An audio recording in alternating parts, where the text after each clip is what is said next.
Well, team, looks like we're being able to hang on to the rally right now. Yes, we had a little bit of a decline towards the open there, but we're hanging on. We're above the VWAP on the day, 407. If you would have told me that we would be at 407 at the beginning of this week, what would I have told you? More than likely, what are you on? Because I don't see that happening anytime soon. Well, the truth is, we're at 407. Let's talk all about the markets with Joel Elconin. All right, it is time for pre-market prep at the close.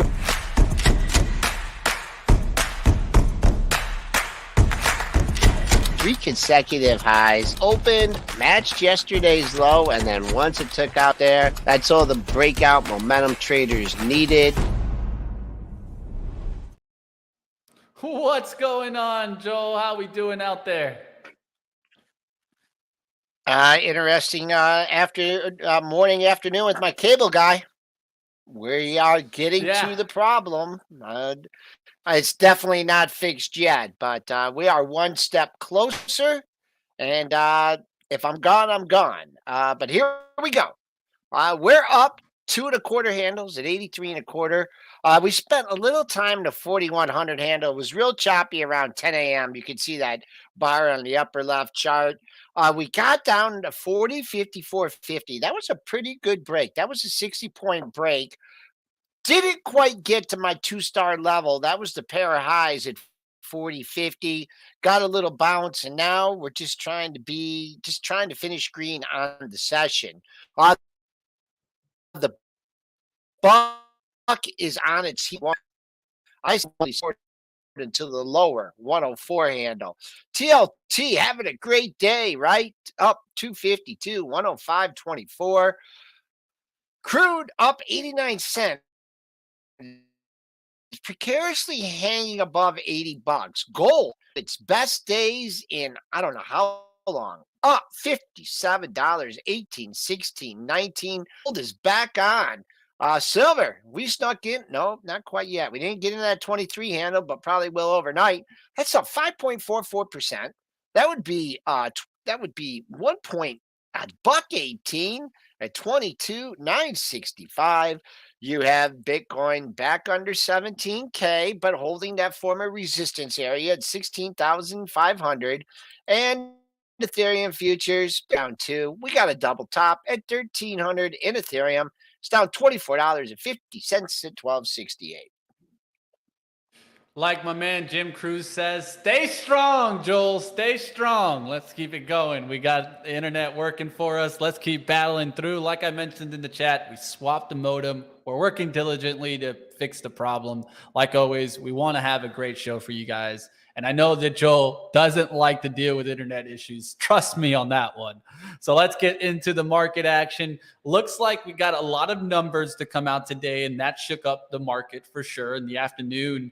Around that 10 a.m. time when we got the manufacturing PMI, that really shook us up. But in my eyes, it wasn't too off, right? I mean, manufacturing PMI coming in at 47.7, estimate at 47.6, prior 47.6. I didn't really see that as a case for us to really sell off, but we did. We started selling off for a little bit, but got the recovery. And a little bit of that is I'm thinking, this is just kind of more of that shakeup. And this is why I like focusing on the 60-minute candle chart. You guys can see that on the bottom left charts for Joel there. And I could see a lot of times when we were doing these hourly moves down, we wouldn't close there. It was just a lot of wicks. And you could see there's just a lot of closing up past towards the 406.82 area on the SPY. On the ES, does this kind of still show those wicks there? Then the body's closing higher? Yeah, I could see that pretty good there around maybe the right above maybe the 40.70 level. Yeah, we've been chopping. I would say I got tattooed on this one here. I tell you, those 10 a.m. numbers are just not fun to trade. But it was hard. It was a quick break, so that number was hotter, right? A little bit hotter than expected. That's what they hit it, or what was it? In line? I didn't really pay attention to it. Okay. Pretty much in line. That it didn't go too far off of it, but it was one of those numbers where I feel like just everybody got on the bullish tune today towards the open, and there was maybe too many people leaning towards one side. The market likes to hurt where it can hurt the most, so it got a little bit of a pullback and looks like we're Yeah. closing towards some strength. Yeah, it looks like we're trying to close in the green, which would be good. Everyone was looking for follow through, like a 2-day move, right? Monday and Tuesday were at, and then Wednesday the big rally. So expecting to follow through. On the like, and I said, I mentioned on the downside there, we had the PPI high at 50.75, and then our Globex high on Thanksgiving Day, when you guys probably weren't paying attention, was 49.75. So, basis my numbers. There was a double top at 40.50. That's what I'd be concerned. I mean, that's what I was looking for on a dip. Obviously, other people can read a chart. We only got to 40.54.50. But right now, I'm not looking for a breakdown back down to near 4,000. First things first. Now that 40.54, good enough. Make that a 2.5 star tomorrow. Can't make it quite a 3-star. All right, we'll see what's going on in the markets. Let's get towards some of these stocks that had some reports today, and then we'll definitely take a look at maybe our leadership and what's making big moves. If you guys got any ticker that's on your radar, throw them up in the chat. I see you guys talking TLT, talking about XLU.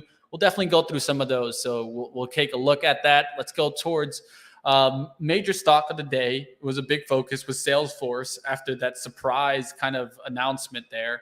Let's go to Salesforce. You can see it sold off towards the open, but coming back here now up towards 147. Got as low today towards 140. What I got? 142.08. Oh, look at that. That got into a nice area. Yeah. All right. Listen. All right. So you didn't get the same trade. What was the stock that got tagged yesterday and then went under the pre-market low and then rallied back? Was it Oh, CrowdStrike? I can't remember. yeah. I think. I All mean, these I don't things. think it. Here, you got through that pre-market low with ease. You're good, Joe. Keep going. I got you. I'm just gonna try and make these comments quick. Yep. You're good. You're good. We came into these lows and low now. Maybe we'll fill 142.08 was the low, and that matched this low here at 141.94. So that's a 3-star tomorrow. Moving up, fill the gap. Do we have the reason why that guy left? The Salesforce guy. I know that Mark Benioff was all teary-eyed about it. Did he just bug out, or what was his reason for leaving? Some people were saying that he's on different boards and different roles that he's been playing, and he's on multiple companies. So he might be going towards focusing towards a different company than focusing on Salesforce. That's what I heard about the talk out there. There really is no exact reason that he gave, but that could definitely be a reason, right? You just need to focus. Kind of a similar situation happened with Square, right? Block and Twitter, right? When Jack Dorsey left, right? And then so there you see it. Similar situation. I think he's going to go play and focus on one company versus focusing on maybe 2 companies, which of course could help. We'll just have to wait and see what happens to Salesforce. Definitely hasn't been the kind of darling stock that it was for a very long time. We'll have to wait and see what happens to Salesforce.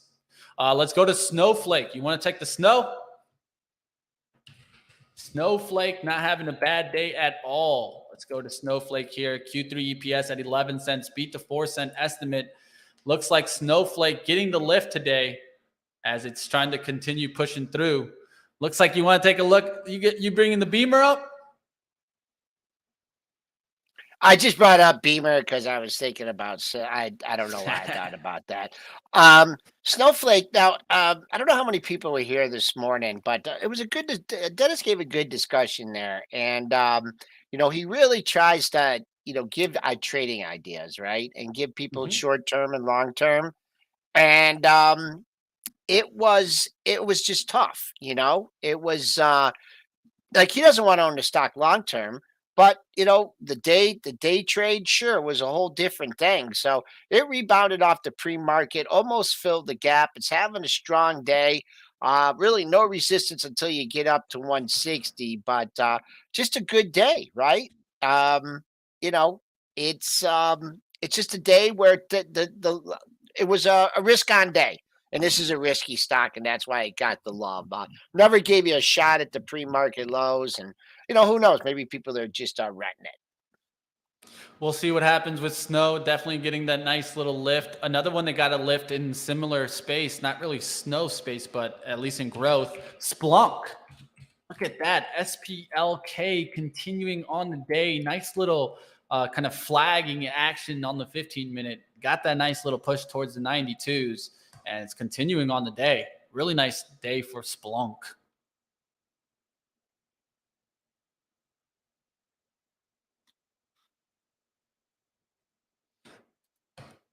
There's that chart. Not looking Splunkster, too bad. gap and go.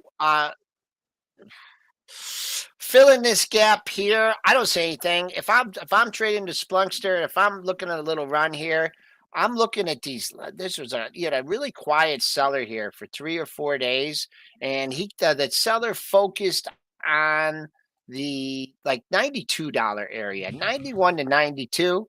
Wow, we're at 92.08, so we're right up into this area. A little gap fill at 92.91. So this is the important candle. If more, this was a double top on this day, and then you broke down. So this would be the candle that I would focus on here, getting through this area, getting through here, getting above this other triple top here. That's up to 96. So nice run yesterday, nice run today. Spoos perking up into the close here. We're trying to get green again, up 8 handles here at 40.89 and a quarter. We'll see what happens here. 17 minutes to go. Well, when the dollar stores aren't dollar stores no more, maybe we should look at Five Below, because it looks like Five Below did well on their earnings. They're definitely having a great day there. Way better day than Dollar General. So looks like since Five Below is, and the Dollar General is no longer a dollar store, Five Below kicking some butt, man. 29 cent beat the 14 cent estimate. Sales beat by, looks like, 30 million. So, I mean, not looking too bad there. Five Below. Wow. I really can't give you anything here. I would just be concentrating on the close from today. You could drill down on your shorter term charts, because your next monthly high doesn't come in for a long boom, 214.50, and that's a long ways away. So maybe drill in on your weeklies and your dailies, see if you can come something else up there. If I was long this, trying to protect profits, I think I would just start out tomorrow, put a stop under that low, under that gap low, 175.40. That's a big $10 gap, and see where it takes you. We'll see what happens there on Five Below. One thing I did mention on Stock Market Movers, that this one is having the bullish cross. I know a lot of people talk about the death cross, but it's having a bullish cross with the 50 moving average moving above the 200-day moving average for Five Below. So that's actually a bullish sign if you're a moving average kind of trader. We'll see what happens on Five Below. Got a good lift today. All right, one that got destroyed today, a disaster stock of the day, is Costco. Costco getting hit hard. Let's take a look at what happened there. Looks like this was a lot on the wholesale and online commerce numbers that they gave, because their November sales really weren't that bad. It was up 5.7% year over year. It was their e-commerce sales that were down about 10%. So that's where it got definitely hit. And it dragged down a lot of these kind of discount stores today. It also didn't help with kind of Dollar General's numbers also being bad. Cover here. Ooh, DG. We can cover that next. I'll give you the good news, bad news. I mean, obviously, it's bad news that the stock is down 34.93. The good news is that you fill the gap, 97.58. you got through it and then some when you went to 95.67. So I like to see gaps filled. It did that and it's bouncing off the low. Let's look right instead of left. What you're going to have to do is build a couple other lows in this area and then turn your way back up. So I like the gap fill there. Had a big move. If you're looking for more on the downside on this one, like man, boy, this is a choppy chart. But you just had to move up from 450 to what, 540, 90, 45. Now, if you really, that is the 50% retracement to area of this recent move. But Costco getting a little choppy after making that all-time high in January. I think maybe I would do maybe a better retracement for this one would be the retracement for the whole year. Because I'm looking at, or from this high to this low, see where that comes in. I got my drawings. I'm getting used to this new version that I didn't need to go to my Fibonacci retracement lines. And let's just look at this from the all-time high down to this low. And I got to change the font on this. That fit right down, right in that 50% area. So right here, 505, 504. Keep an eye on that one. I got some work to do. You still got me, Mitch? Yeah, I got you. And I did that same thing for me. I've been having that same outlook for Costco. I just did the pandemic low to the high and also 50% held on the daily level. 50% retracement on that is around 462.50 is around that area. It's not exact right there, but around that 463, you can see it on the daily, how you have that support around there. That's the 50% retracement of the whole move from the pandemic low towards that 600 breakout, where it went to like 608. It's not too bad of a outlook to look at. You want to see something interesting when we talk about 50% retracements? I don't know if I hope I still have it up here on this chart. Look at that. The March COVID low, 2192. The all-time high right around 4820. This came What were we thinking? We were thinking sell because it was a bad CPI number on that day, and it turned around and jammed us in the face. So that was when I made one of my boldest predictions, right? I just didn't listen to myself, Joel. Dennis gives you a lot of credit for that one. I don't remember that as well as Dennis does, but if Dennis says you said it, you thought it was a fake out, right? I did do a good move call there. The only thing was I should have listened to myself. That's how it is sometimes. you think about it, but there's a whole other game after that. Nah, my biggest thing was that like everyone was looking for that bottoming action. That day we really seemed like we got it, where it was just a wipeout to the downside. And ever since then, I put a bold line at 356. And I said, if we ever get back down there, I would be concerned. It's not even 350 for me. It's more that 356 area. I mean, I know we talked about a lot of different things, bullish and bearish, but I will say that I stuck with that 3,500. I know it was a little bit early on it, but I thought it could be like a major low, like like the COVID low. We were at the COVID low. You're like, oh my gosh, I mean, we had some people on calling for 18,000 in the Dow and things like that. Now we're almost 600 points away from it. So it's going to create, a lot of underneath demand when we go back down. And if rates are stabilizing, and I mean they're not going down, they need to stop going up, and then they need to stabilize. People got to get this out of this head that the rates are going down. But just going back to what Powell said yesterday, it's not so much like we're kicking inflation in the butt. The thing is that they've raised rates this much, and the economy hasn't just croaked and rolled over. So that I think that's what he tried to get across to people yesterday. And I see some buy imbalances, 1.6 million to the buy side. You see the little pop of the futures, but I'm sure after that run we had yesterday that some people will be willing to sell into that buy imbalance, see if it gets squared off. We'll see what happens there. And it's been a, hard day too. There was some pullbacks in certain areas. It does look like energy pulled back today. It was down about 1.24% sector overall. But these oil names just hang on. They're just like literally just sitting there on the support, and they don't want to break. A perfect example is XOM, especially on like an hourly or a 15-minute. You can just see it in the last 3 days, just hanging out in the same area. Every time it goes to that 110, it says, nope, I'm not going. Every time it gets back up, let's say 111.50s or closer towards that 112, it says, I'm not going. We just have to wait and see. But if it can hang out here long enough. Look at that. That's a great looking chart. Yeah. If it can hang out here long That's a enough, great it still looking chart, looks bullish. Rich. Yeah. It's a tough. And I'm tough thinking, thing wow, it could be bearish.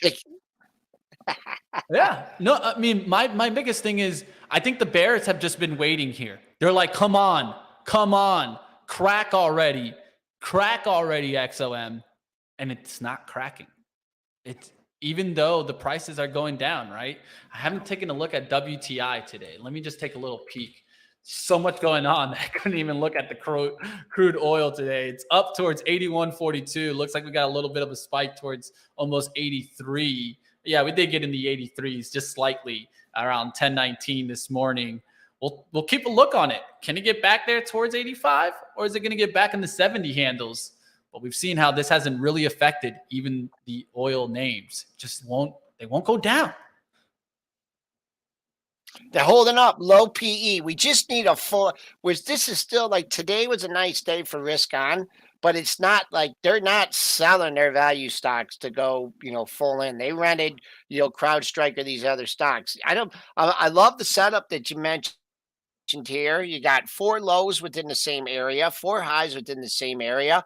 Look both ways. If you could break above 112 here, you got room on the upside. I see the next daily close at 113.21. Conversely, if you blast through 110 here, man, I don't know, 107.48. But those, maybe, if you're good at trading, ranges, tradetherange.com. I like to set up there. Let's see how CVX is looking today. That's actually not having a bad day either. Not as much consolidation, but you got to knock out that 185 seller. That's very important. You got to move from 190, right? 190 all time high down to 176. Wow, that's a pretty big move. So that's a 24-point move. 12, get halfway back of that. That's a 188 area. Something, King, I'm looking room up to 185, but if we can't get back above 185 soon, maybe that will roll over a little bit. But it doesn't seem they're not abandoning these stocks yet. And they're still buying them. That this trade is we got to catch the turn. And the turn's not here yet in ExxonMobil. And it looks like some of our consumer defensives having a tough time right now. So definitely check that out. Some of it's in the green, like tobacco and beverages and wineries. But farming products and discount stores, we already talked a little bit about the discount stores. Farm products definitely took a big hit today. And then I have this one that I don't talk about often that I'll just point out to today. It's still a bigger stock, 11.2 billion cap. DAR, Darling Ingredients. Don't know if you've ever talked about this one or know this one, Joel, but it definitely took a hard hit to the downside on a stock that stays relatively in the pattern. And so this downturn here scares me a little bit for some of these value names, especially in the packaged foods, as we're seeing them get hit hard here today.